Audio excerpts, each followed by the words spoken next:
안녕하세요. 저는 경기도에 살고 예비 쌍둥이 엄마입니다. 요즘 몸이 점점 무거워져 집에서 TV를 보며 뒹굴거리는 날이 많은데요. 드라마를 보다가 문득 저의 첫 번째 결혼 생활이 떠올라 이렇게 사연을 쓰게 되었어요. 믿었던 두 사람에게 배신당하고 제가 어떻게 했는지 한번 들어보실래요? 남편과 전 같은 대학을 다니던 친구 사이 그 이상도 그 이하도 아니었습니다.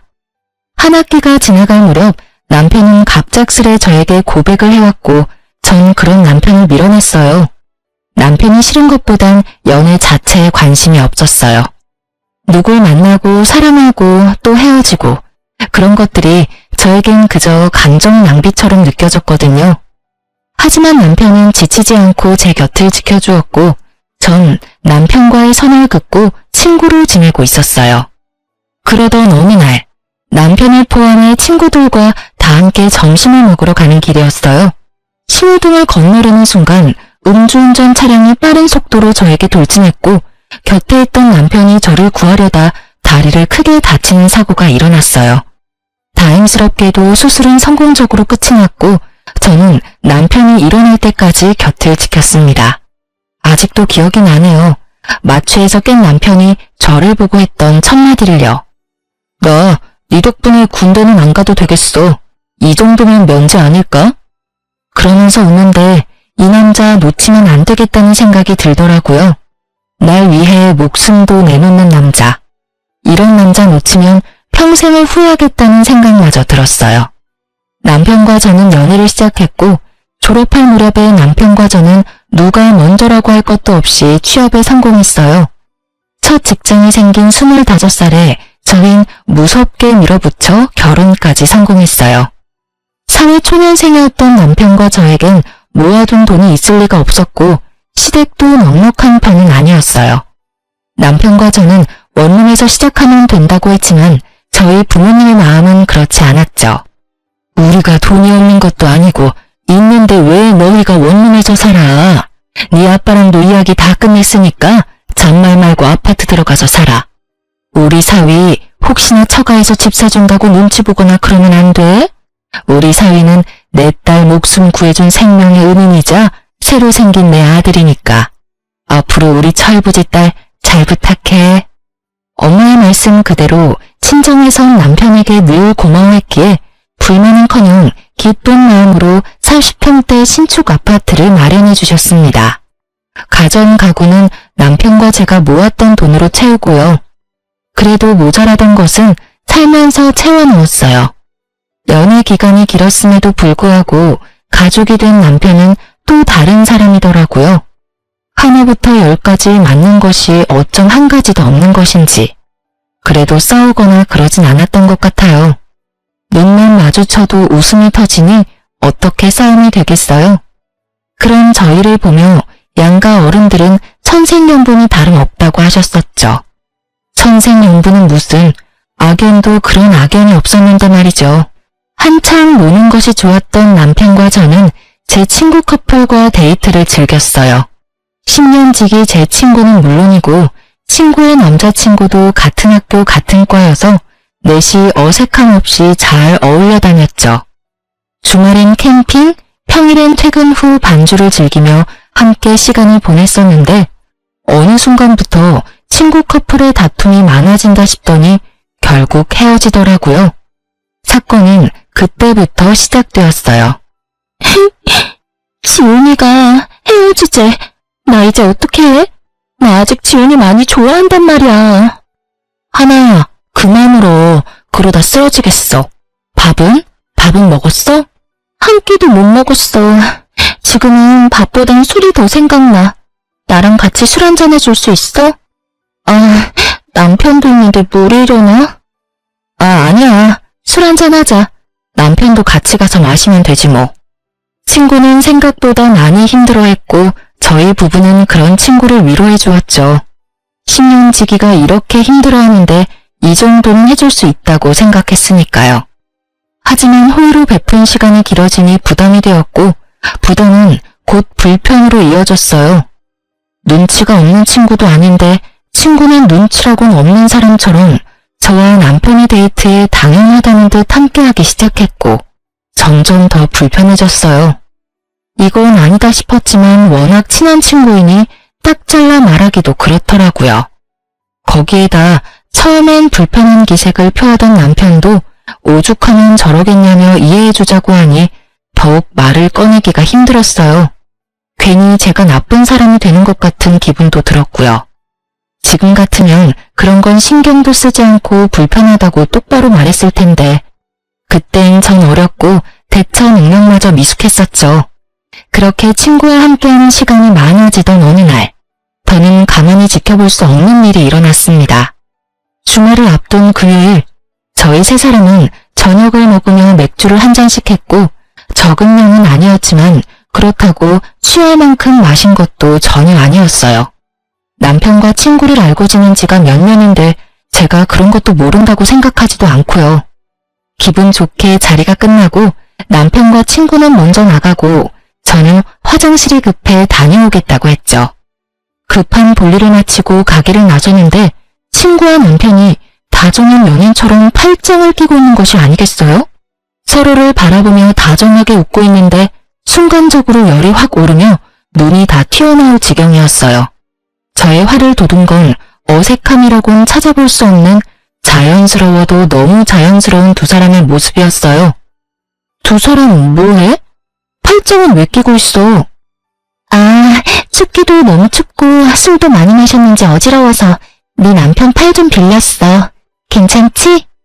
매미 우는 소리에 귀에서 피가 날 지경인데 춥기는 뭐가 추우며 평소 소주 3병도 거뜬히 마시는 애가 맥주 3병에 어떻게 어지럽기까지 한 건지 이해되지 않는 것 투성이었지만 긴 말에서 뭐 하나 싶었어요. 그래서 전 난색을 보이며 단호하게 말했어요. 아니, 싫어. 친하게 지내는 것까지는 괜찮은데 스킨십은 싫으니까 앞으로 조심해줬으면 해. 미안. 내가 생각이 짧았나 봐. 진짜 미안. 진심인지 아닌지 알 수는 없었지만 일단 제가 기분 나빠하니 냉큼 사과부터 하는 친구와는 달리 남편 놈은 친구 편을 들더라고요. 목에 핏대까지 세우면서요. 뭘 그렇게 예민하게 굴어? 당신한테 친한 친구면 나한테도 친구인데 친구끼리 팔짱도 끼고 그럴 수 있는 거지. 하나 민망하게 꼭 그렇게 말해야 해? 당신 이렇게 속 좁은 여자였어? 뭐? 속이 좁아? 지나가는 사람 붙잡고 물어봐. 내가 속이 좁은 건지 두 사람 행동이 잘못된 건지. 그리고 당신은 지금 누구 편을 드는 거야? 누구 편을 드는 게 아니라 상황이 그렇잖아. 당신이 그렇게 몰아세우면 우리가 꼭 무슨 짓 하다가 걸린 사람 같잖아. 그냥 그런가 보다 하고 넘기면 되는 일을. 이게 뭐야? 당신 때문에 분위기 이상해졌잖아. 왜? 찔려? 난 그저 스킨십만 자제해달라고 했을 뿐인데 왜 오버하고 난리야? 그리고 분위기 이상해진 게 내 탓이야? 당신이 목에 핏줄까지 세우면서 나서서 분위기가 더 이상해졌다는 생각은 안 해? 당사자인 하나도 미안하다고 하는데 왜 당신이 나서서 이 난리야? 나 진짜 기분 나빠지려고 하는데 계속 할 거야? 처음이었어요. 제가 그렇게까지 남편에게 언성을 높이며 화낸 것은요. 처음 보는 저의 모습에 이제야 사태 파악이 된 남편 놈은 말까지 더듬으며 상황 정리를 해보려 애쓰더군요. 아니 그게 아니라 여보. 내 말은 그러니까 괜히 별거 아닌 일로 두 사람 우정에 금이라도 갈까 걱정돼서 누구 편을 더 들고 그러려고 그랬던 건 아닌데 말하다 보니까 감정이 격해져서 나도 모르게 당신 기분 상하게 했어. 미안해. 졸지에 친구 앞에서 부부싸움까지 하는 꼴이 되어버린 저는 친구에게 다음에 보자는 짧은 인사를 남긴 채 집으로 돌아왔어요. 남편은 그날 밤 새벽녘까지 저에게 용서를 구했고 저는 그런 남편을 용서해 주었어요. 자기, 한 번만 더 남이 보는 앞에서 내 편 안 들고 다른 사람 편 들었다간 가만 안 둬? 당연하지. 난 남이라고 생각하지 못했어. 워낙 당신이랑 친하니까. 그래서 팔짱 정도는 가볍게 생각했나 봐. 난 정말 당신이 이렇게까지 기분 나빠할지 몰랐어. 당연히 기분 나쁘지. 친구는 친구야. 가족이 될 순 없다고. 그리고 팔짱 낀 것도 그래. 처음엔 팔짱, 그 다음엔 퐁. 그 다음에 뭐가 될지 어떻게 알아? 일어나지도 않은 일을 걱정하는 것도 웃기지만 혹시나 하는 일을 만들고 싶지 않은 내 심정도 이해해줘야지. 난 괜한 일 때문에 당신도 친구도 잃고 싶지 않아. 알았어. 내가 생각이 짧았어. 앞으로 조심할게. 조심할 필요도 없어. 앞으로는 하나랑 당신이랑 같이 보는 일은 안 만들 거니까. 당신도 그렇게 알고 눈치껏 피해줬으면 좋겠어. 알겠지? 네, 잘 알겠습니다. 내 친구도 아닌데 뭐, 안 보면 되지. 이렇게까지 했는데 다신 이런 일로 얼굴 붉히는 일은 없겠지 했어요. 저는 앙금이 완전히 사라지지 않아 친구와 거리를 두며 지냈고 친구와 어울리지 않으니 남편과의 사이도 괜찮았어요. 아니, 오랜만에 둘만의 시간을 보내니 설레기도 하고 연애할 때 생각도 나는 것이 더 좋았어요. 그렇게 둘만의 시간을 보내며 친구와 거리를 두던 어느 날, 제 인생을 송두리째 바꿔버릴 사건이 일어났습니다. 전 그날따라 이상하리만큼 일이 잘 풀렸어요. 지금 생각해보면 그날은 저에게 운수 좋은 날이었던 것 같아요. 유명 소설 속 의미도 말 그대로의 의미도 되는 운수 좋은 날이요. 그날따라 월 마감 보고서도 한 번에 통과하고 버스 정류장에 도착하자마자 버스가 오고 심지어 지옥 같은 퇴근 시간에 신호 한 번 걸리는 일 없이 빠르게 집에 도착했죠. 혼자 콧노래를 부르며 현관문을 열었고 집안은 당황하는 남편과는 상반되게 차분하게 소파에 앉은 친구가 있었어요. 두 사람 사이엔 거리가 꽤 있었는데도 왜인지 이상한 분위기에 화가 확 나더라고요. 거기에다 저도 없는 집에 남편과 함께 있는 친구. 여러분은 이해가 되시나요? 전 이해가 되지 않았고 표정 관리조차 되지 않더군요. 남편은 말을 더듬으며 무슨 말이라도 하려고 했고 전 남편의 말이 들리지 않았어요. 그게 아니라 무슨 상황인지 설명 좀. 오늘 온다는 말 없었잖아. 아니, 연락도 안 했잖아. 근데 왜 나도 없는 집에 이러고 있는지 설명이 좀 필요할 것 같은데.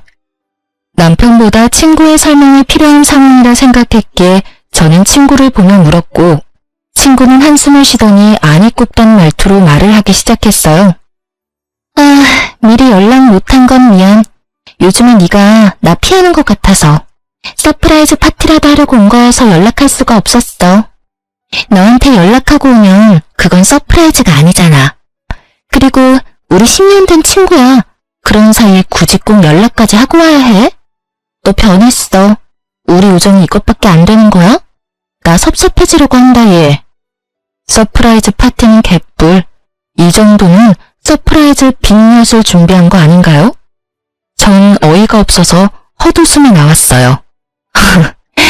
하나야, 나야말로 섭섭해지려고 해.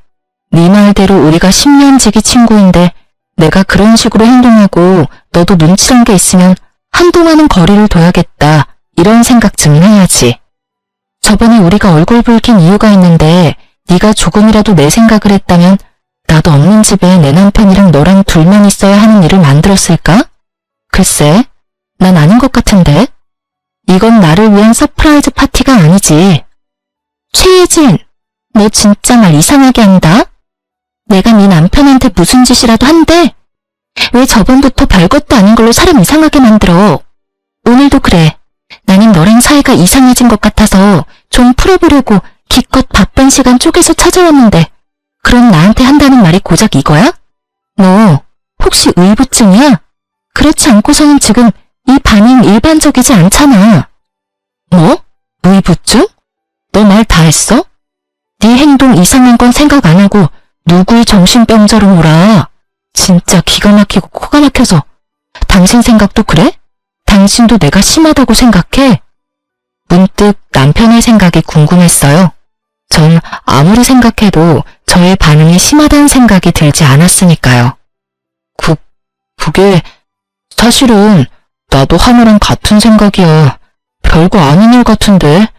당신이 자꾸 그런 식으로 말하니까 우리도 곤란하다고. 의심도 그 정도면 병이야 여보. 그러니까. 저는 한순간에 의부증 환자에 의심병 환자까지 되었더라고요. 두 사람의 생각이 그러하든 말든 전 친구에게 이만 가줬으면 좋겠다고 했고 친구도 기분이 많이 상했는지 아무런 말도 하지 않고 가더군요. 친구가 돌아간 뒤 남편과 저의 본격적인 부부싸움이 시작되었어요. 의심병?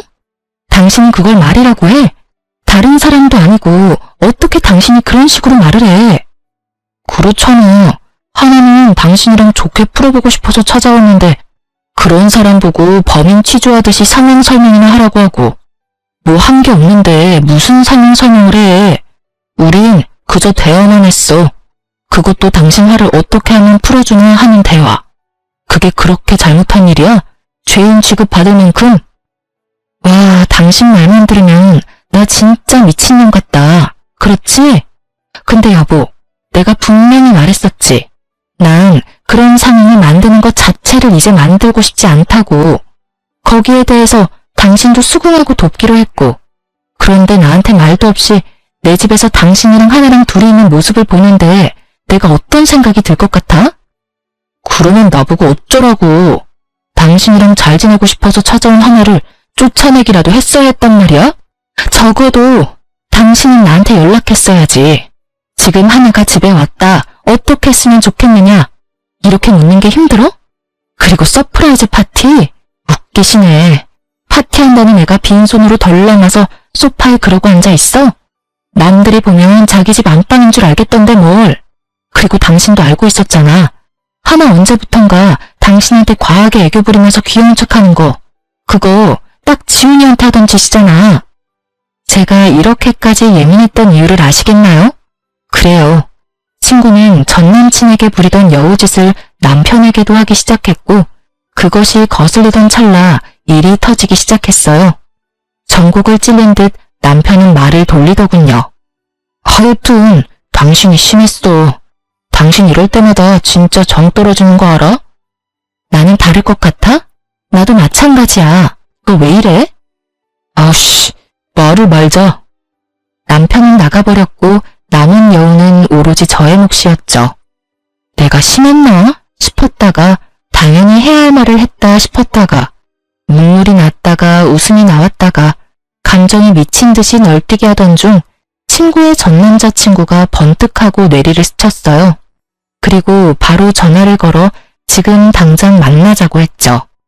지금 생각하면 왜 하필 그 순간에 그 사람이 떠오른 것인지 모르겠지만 그땐 왜라는 것은 필요하지 않았고 그저 만나야만 한다는 머릿속에 가득했어요.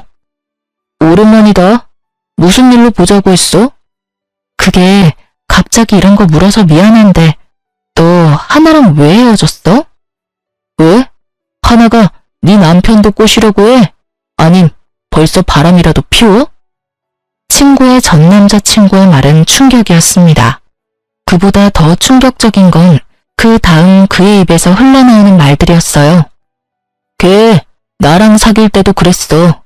내 친구들 만나는 걸 좋아하길래 여럿이 어울려서 노는 걸 좋아하는가 보다 했거든? 근데 그게 아니더라고. 걔 내 친구 중에 좀 산다는 애만 골라 꼬셔서 나랑 양다리 걸치고 그러다 걸리면 다신 안 그런다고 그러고 나도 미쳤었지. 그런 년 뭐가 좋다고 그걸 다 용서하고 만났어. 그러다 너희 부부하고 다니면서 이젠 그런 일은 없겠지 했었어. 설마 유부남한테 그런 짓을 하겠냐고. 심지어 너랑은 10년 된 친구라며. 그래서 그냥 어울려 다녔는데 어느 날부터 하나가 이런 말을 하는 거야. 너희 집 전세도 아니고 자가라면서 부럽다면서. 나이도 어린데 네 남편 능력이 좋은가 보다 하면서 한두 번도 아니고 너희 부부 만나고 왔다 하면 그런 말 하길래 나도 오만정이 떨어져서 헤어진 거야. 너한테 말해주려고 했는데 아직 일어나지도 않은 일 말하기도 그랬고 두 사람 워낙 친해 보이니까 그런 일은 없겠지 했어. 믿을 수 없는 이야기에 머리를 감싸 쥐었어요. 이런 경우 친구가 그런 마음을 먹었다고 한들 내 남편은 그런 일이 없을 거다 하는 확신이 들어야 하는데 오늘 남편 하는 꼴을 보니 그런 일이 있을 것만 같았거든요. 전 남자친구도 같은 마음인지 조심스럽게 말을 잇더군요. 아마 모르긴 몰라도 두 사람 바람 피우고 있을 가능성 100%일 거야. 걔 애교도 많고 귀엽잖아. 걔한테 넘어간 내 친구들이 거기에 한번 넘어가면 답도 없다고 하더라고. 아, 그래. 고마워. 다음에 다시 연락하자. 지금은 내가 정신이 너무 없네. 모든 것이 두 사람의 외도를 가리키고 있었지만 전 아니라고 생각했던 것 같아요. 하지만 그날은 저에게 두 번 다시 없을 운수 좋은 날이었고 운명은 저를 쓰레기 더미에서 구할 준비를 하고 있었어요. 평소엔 후문으로 다니지 않는 저인데 그날따라 택시기사님이 후문에 내려주셨고 전 굳이 정문으로 차를 돌리지 않고 바람이라도 쐴 겸 그곳에서 내렸죠.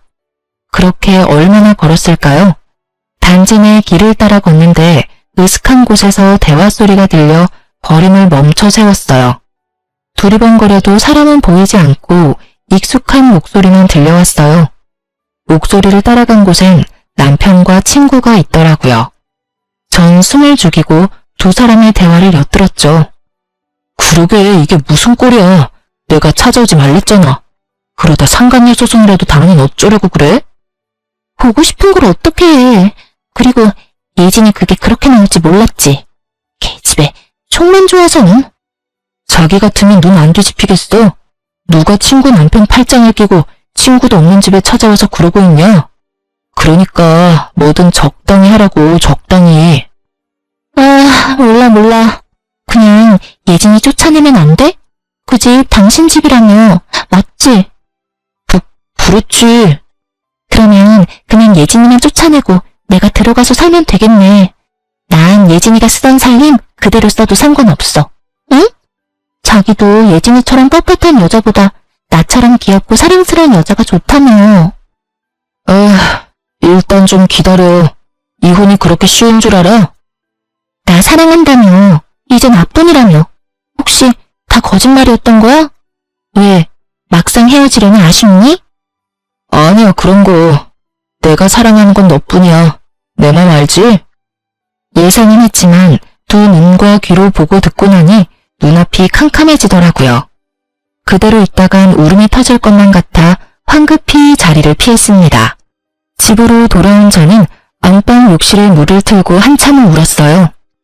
몸을 던져 저를 구하던 남편의 모습이 아직도 눈에 훤한데 그 사람은 어디로 간 걸까요? 10년 동안 함께한 시간이 얼만데 친구는 왜 하필 저에게 이런 짓까지 할까요? 제가 모르는 사이 그 두 사람에게 무슨 큰 잘못이라도 했던 것일까요? 그렇지 않고선 두 사람이 저한테 이런 짓까지 할 리가 없잖아요. 아무리 생각해도 답은 없었고 한 가지 명확해졌어요. 아, 두연 놈을 가만두지 않겠다고요. 전 쓰레기를 쓰레기에게 보내버리기로 결정했어요. 이 모든 일이 일어난 게 제 나이 26살 때였어요. 이렇게 큰일을 겪기엔 너무 어리고 여렸을 텐데 사연 쓰면서 다시 생각해도 참 대단하다 싶어요. 전 그 다음날부터 아무 일도 없었던 척 남편뿐만 아니라 친구와도 살갑게 지냈으니까요. 죽을 힘을 다해 티내지 않으려고 했고 두 사람은 깜빡 속아 넘어가더라고요. 제 머릿속엔 오로지 남편이 빈 깡통임을 들키지 않고 친구년에게 조용히 넘겨야 한다는 생각뿐이었어요. 돈만 밝히던 상간녀에게 빚뿐인 남편을 선사하는 것이야말로 최고의 복수가 될 테니까요. 저의 이런 마음도 모르고 남편 놈은 저에게 설설 기더라고요. 때마침 물 먹는 하마처럼 돈 먹는 시댁에서 돈도 요구해왔고요. 하늘이 절 돕는다는 생각마저 들 정도로 저의 계획대로 되어가고 있었어요. 여보, 고마워. 난 내심 당장이라도 이혼하자고 하면 어떻게 해야 하나 싶었다니까. 엄청 화는 났었는데 이젠 뭐 괜찮아. 그건 그렇고 어머님께 또 연락 왔던데. 또? 이번엔 얼마나 필요하시대? 1,000만 원 정도 필요하신가 봐. 당신도 알다시피 나도 돈 없어서 이번에도 못 드린다고 했어. 당연하지. 당신이나 나나 돈이 어디 있다고 계속 돈 부탁을 하시는지. 우리 집이지만 답답하다 답답해. 연기를 어쩜 이렇게나 잘하는지 사실 다 알고 있었습니다. 매번 말은 저렇게 해도 뒤로 저 몰래 도와주고 있다는 사실을요. 심지어 마이너스 통장 한도가 간당간당한다는 사실도요. 오죽하면 저에게 거짓말까지 하면서 도와드릴까 하는 마음에 모른 척은 했지만 내심 걱정이 컸었는데 이렇게 되고 나니 얼마나 좋은지. 집은 고사하고 가진 것이라곤 마이너스 통장뿐인 남편놈을 떠넘길 수 있다고 생각하니 어느 순간부터 슬프기는커녕 웃음이 새어나왔습니다. 전 차분히 때를 기다렸고 상황은 제 예상대로 흘러갔습니다. 남편은 저와 이혼까지 할 생각은 없었고 상간녀만 애가 타는 상황이었죠. 상간녀는 저에게 사과하고 싶다며 저를 찾아왔고 전 기쁜 마음으로 만나주었어요. 저를 만나려는 이유가 뻔히 보였으니까요. 오랜만이야. 우리 10년 넘게 알고 지내면서 이렇게 오랫동안 안 본 적 없었던 것 같은데. 그렇지? 생각해보니까 그런 것도 같네. 지난번 일은 내가 미안했어. 네가 충분히 화낼 수 있는 상황인 건 아는데 나도 섭섭한 마음이 커서 말이 막 나갔어. 용서해줄 거지? 친구 사이에 용서하고 말고 할 게 뭐 있어? 우리가 1, 2년 친구도 아니고 무려 10년 친구인데 그깟 남자 때문에 흔들릴 그런 얕은 정은 아니잖아? 그렇지. 아, 정말 다행이다. 나 요즘 너랑 수다 못 떨어서 엄청 우울했거든. 오랜만에 수다나 왕창 떨자. 그래, 요즘 어떻게 지내? 자취방은 구했어? 우리 집 근처로 알아본다고 했었나? 제가 생각해도 전 너무 친절했어요. 상간녀가 말 꺼내기 쉽도록. 이토록 친절하게 판까지 깔아주었으니까요. 상간녀는 기다렸다는 듯 밝게 웃으며 준비해온 말을 꺼내더군요. 그렇지 않아도 알아보고 있는데 너희 집은 비싸지? 너희 집 보다가 원룸 보니까 영 눈에 안 차는 거 있지. 우리 월세 아니고 자가야. 그리고 내가 산 게 아니라 정확한 가격은 모르고. 남편은 알려나? 물어봐 줄까? 그런데 혼자 살기엔 너무 크지 않아? 큰 건 둘째치고 돈은 있어? 보증금은 어떻게 마련한다고 해도 월세 감당할 수 있겠어? 그냥 원룸 알아보고 돈 좀 더 모아서 아파트로 옮기지 그래. 그럴까 그럼? 그나저나 넌 가격을 모르는구나. 하긴 집은 남자가 해오니까 모를 수도 있겠네. 그나저나 네 남편 능력 진짜 좋다. 우리랑 나이도 같은데 아파트는 어떻게 장만했대? 그런데 너희 혹시 공동명이야? 어머, 이런 거 묻는 건 실례인가? 우리 사이에 무슨 공동명이 아니야. 한 사람이 돈을 다 냈는데 무슨 공동명이야. 공동명이 바라면 그게 진짜 양심 없는 짓이지. 남편이 매일 아파트 시세를 검색하니 매매가를 아는 것은 당연했고 명의는 아파트를 마련해주신 부모님 명의였으니 제 말엔 거짓말이 전혀 없었죠. 진실은 알지도 못한 채 웃음꽃이 피는 친구년을 보며 저 또한 환한 웃음으로 저의 심정을 알려주었어요. 확인할 것이 끝났는지 상간녀는 빠르게 저의 이혼을 도와주더군요. 자신들의 외도 증거를 차곡차곡 모아 저에게 보내주었으니까요. 답답하기도 했겠죠. 집 명의도 확인했겠다. 이제 남편이 이혼하고 자신과 재혼만 하면 편히 살 수 있을 것 같은데 망할 놈의 남편이 이혼을 미루기만 했을 거니까요. 친절한 상간녀 덕분에 전 손쉽게 증거를 모을 수 있었죠. 그리고 드디어 결전의 날, 두 사람을 카페로 불렀어요. 두 사람 화해한 거야? 이제 셋이 함께 보는 일은 없을 거라더니. 어찌되었든 잘됐다. 하나, 잘 지냈어? 잘 지냈지. 잘 지냈어? 어줍지 않은 연기를 하는 두 사람을 보며 저도 모르게 실수가 터져나왔어요. 당신 왜 웃어? 그러게, 예진아, 갑자기 혼자 왜 웃어? 나 좀 무서워지려고 그래.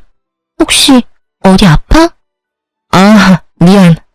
두 사람 어색한 연기를 보니까 웃음을 참을 수가 있어야지. 당신 진짜 왜 그래? 정말 아는 것이 하나도 없어 어리둥절한 남편놈과 올 것이 왔구나 하며 기대에 찬 상간녀. 전 두 사람에게 상간녀가 준 증거를 뿌려주며 말했어요. 오랜만은 무슨.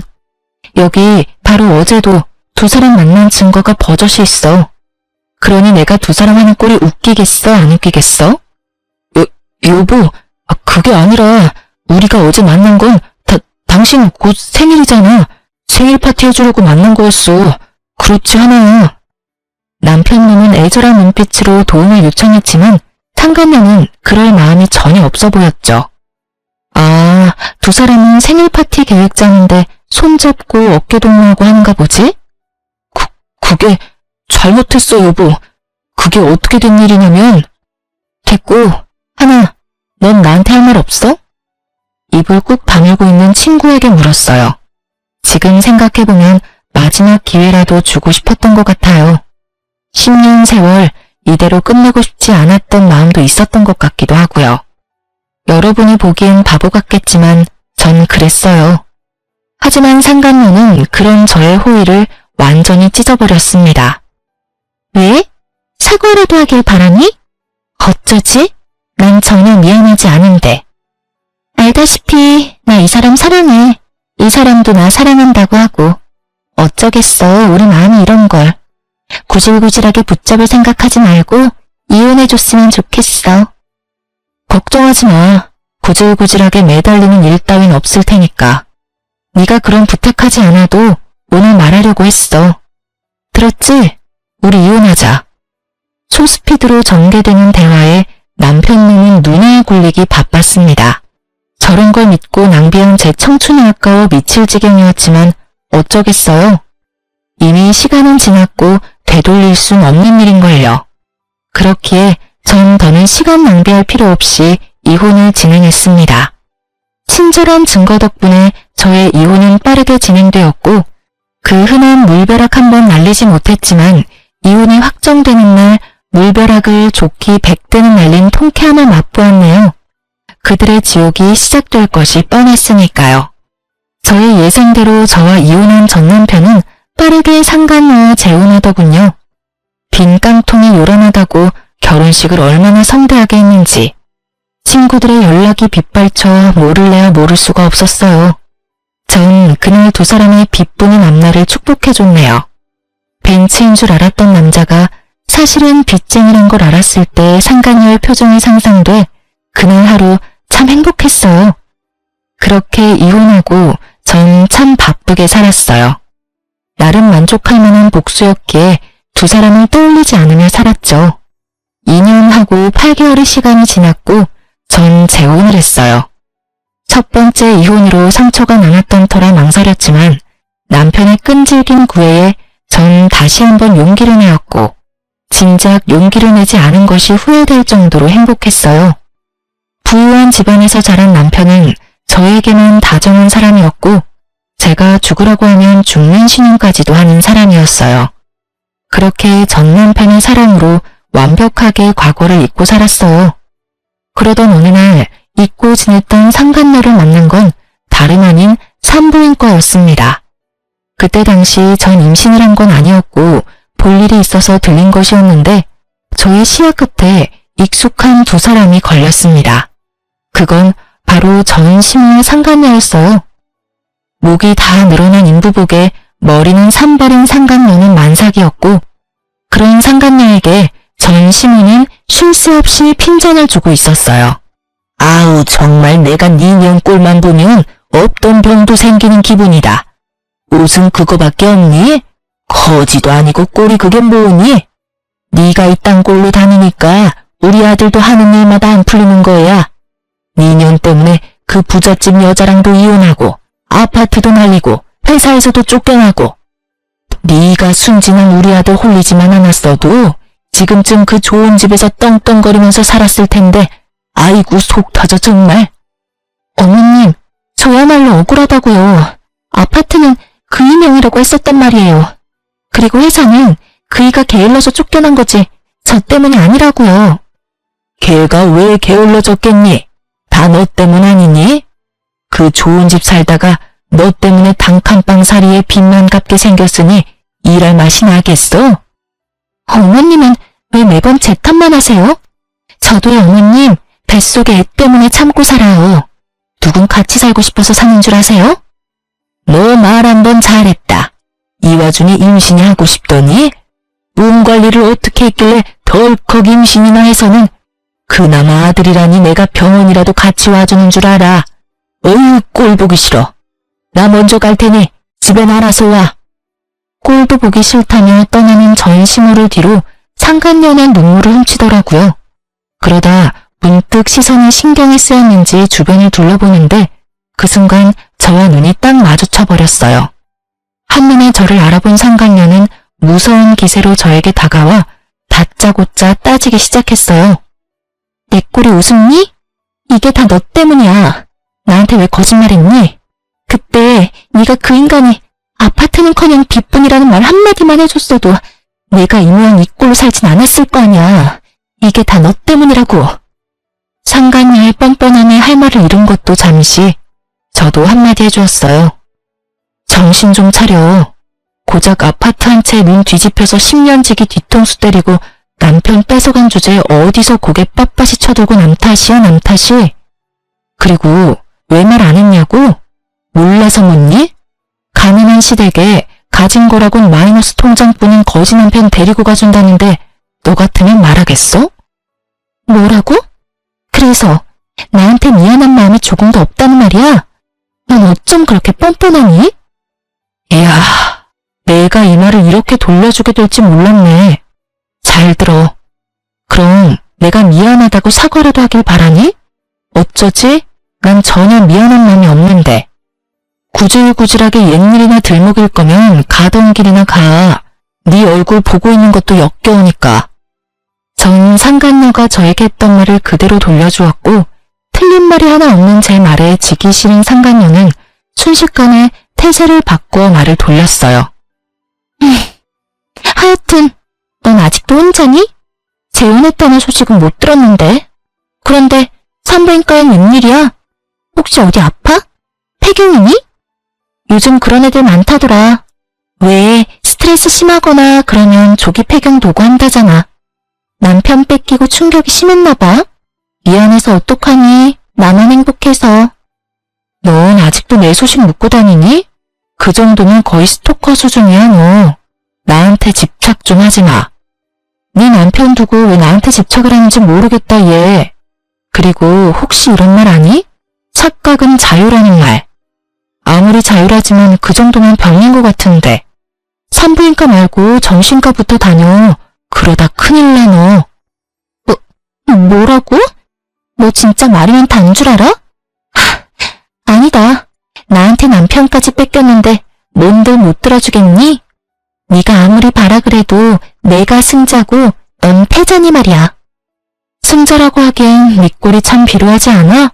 꼴이 그게 뭐야? 거울도 안 보고 다녀? 집에 거울이 없는 거야 설마?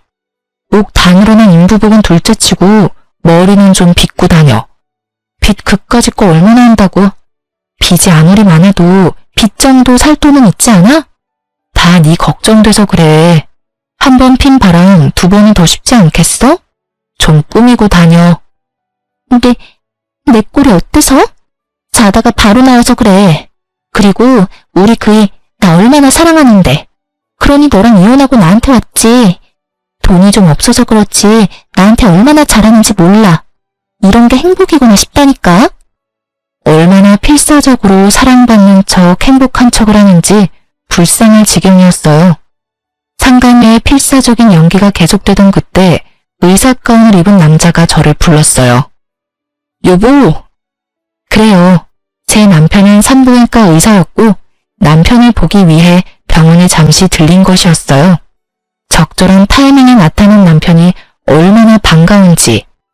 다정하게 저를 부르는 의사 남편을 본 상간녀는 많이 놀랐는지 그 퀭한 눈알이 튀어나오겠더라고요. 하긴 퀭한 눈알이 튀어나온다 한들 이상한 일은 아니었죠.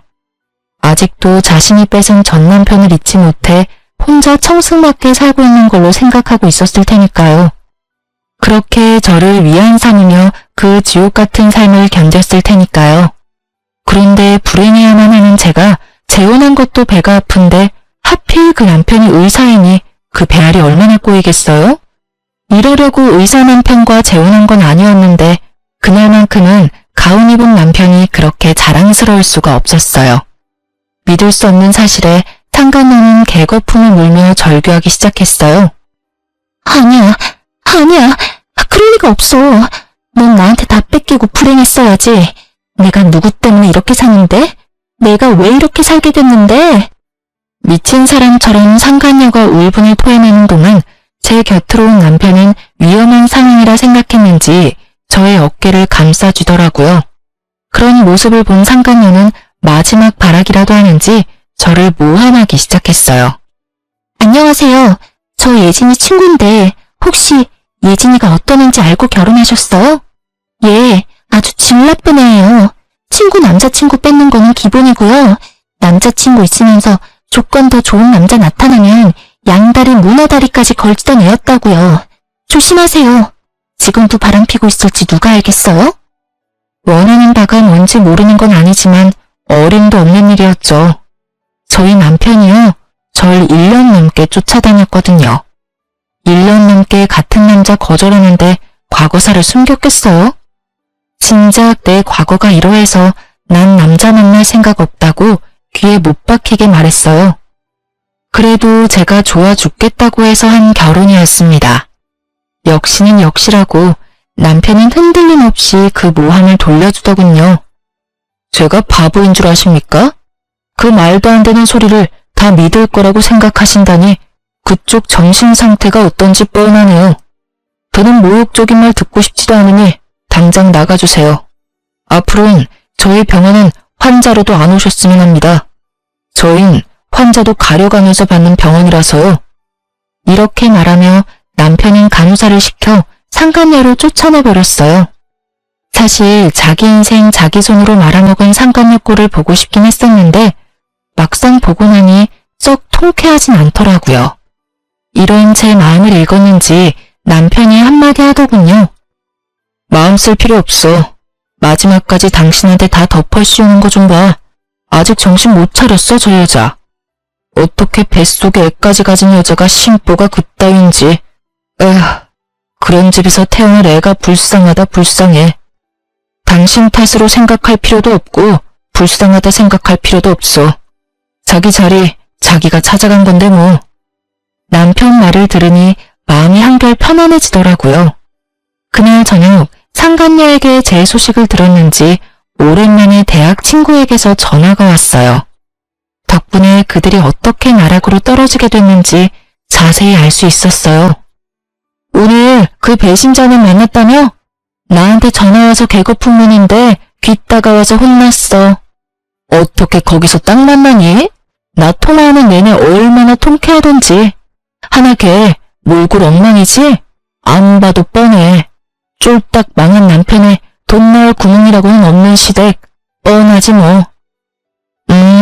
말도 못하게 엉망이더라. 그런데 집이 그렇게나 힘들어? 빚은 있어도 대기업 월급이면 못 갚을 정도는 아닐 텐데. 생각보다 더 엉망이라서 깜짝 놀랐잖아. 내가 그놈의 정이 뭔지 회사엔 바람 피워서 이혼했다고 알리진 않았거든. 아, 넌 아예 귀 닫고 살았으니 아무것도 모르겠구나. 네 전 남편 너랑 그렇게 이혼하고 하나랑 바로 결혼했잖아. 엄청 비싼 홀에서 결혼식 올렸는데 글쎄 그것도 다 대출이었고 너한테 준 위자료뿐 아니라 잠시만 살 거라고 하나 속여서 얻은 집도 다 대출이었어. 완전 빚잔치였지. 벌어서 쓰는 것 하나 없이 빚만 갚아야 하니까 일할 맛이 나겠어? 거기에다가 하나 그게 너네 살던 아파트는커녕 남은 거라곤 대출에 마이너스 통장뿐인 걸 알고 쥐잡듯 잡는 바람에 둘이 하루가 멀다고 싸웠어. 그나마 내세울 거라곤 네 호의로 놔둔 대기업 직원이라는 거 하나였는데 퇴근하고 매일같이 술만 마시니까 출근해서 일이나 제대로 했겠어? 맨날 술 냄새나 풀풀 풍기면서 일 처리도 제대로 못하고 하니까 결국 잘렸지 뭐. 회사도 잘리고 빚도 못 갚으니까 결국엔 시댁으로 들어갔다고 하더라고. 그 신우 성깔 너도 알지? 그러니까 하나가 버티겠어? 도저히 안 되겠다 싶었는지 이혼할 거라고 하더니 하필 그때 덜컥 임신을 해버렸지 뭐야. 이 와중에 임신이라니 부부 사이가 좋다고 해야 할지 참나. 하여튼 그 길로 이혼은 물 건너가고 그 꼴로 살고 있어. 천벌 받은 거지 뭐. 그러게 10년지기 제일 친한 친구 뒤통수를 그따위로 치래? 너 조금 신난 것 같다? 야, 당연하지. 나 지금 너무 신나. 네가 너 재혼했다는 거 아무한테도 알리지 말라고 해서 입 다물고 있느라 얼마나 답답했는데 하나 그거 네 남편 의사가 맞냐면서 몇 번씩 묻는데 내가 친절하게 의사도 맞고 집도 엄청 잘 산다고 말해줬어. 강남에 40평대 아파트 산다는 이야기도 잊지 않고 해주고 말이야. 모르긴 몰라도 오늘 열받아서 잠도 못 잘 거다. 쌤통이야 쌤통. 저보다 더 통쾌해하는 친구와의 통화가 끝나고 전 생각했어요. 돈 찾아 10년 우정도 버리고 가더니 참 어울리는 결말이라고요. 그리고 한편으론 고맙기도 하더라고요. 어찌되었든 상간녀가 그 쓰레기 같은 전 남편을 모시고 가준 덕분에 지금의 남편과 만날 수 있었으니까요. 그 후론 상간녀는 물론이고 전 남편도 찾아오거나 하는 일은 없었어요. 그나마 다행스러운 일이기도 했죠.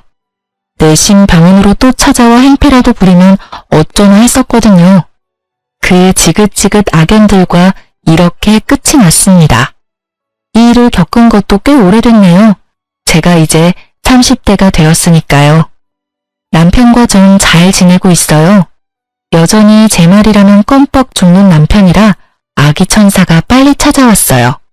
그것도 하나가 아닌 두 천사가 제 뱃속에 자라고 있어요. 요즘엔 몸도 무겁고 조심하기도 해야 한데서 집에서 쉬며 태교에만 힘쓰고 있어요. 정말 웃긴 게 전 입덧이 없는데 남편이 입덧을 하고 있어요. 그 덕에 주변에서 팔출불이라 불리고 있죠. 다른 산모들의 부러움은 제 몫이고요. 거기에다 어머님은 입덧하는 아들은 보이지도 않으신지 음식을 그렇게 해주세요. 남편은 냄새만 맡아도 구역질을 하는데 전 그러거나 말거나 잘 먹으니까요. 덕분에 저와 뱃속의 아기들은 아주 건강해요. 똥 차가고 벤치 온다더니 그 말이 딱 맞다고 생각하는 요즘. 오늘이 내 생의 마지막 날이라고 해도 후회가 없을 만큼 행복하네요. 어쩌다 보니 제 자랑이 길어졌네요. 이해해 주실 거죠? 제 긴 사연과 자랑 들어주셔서 감사합니다.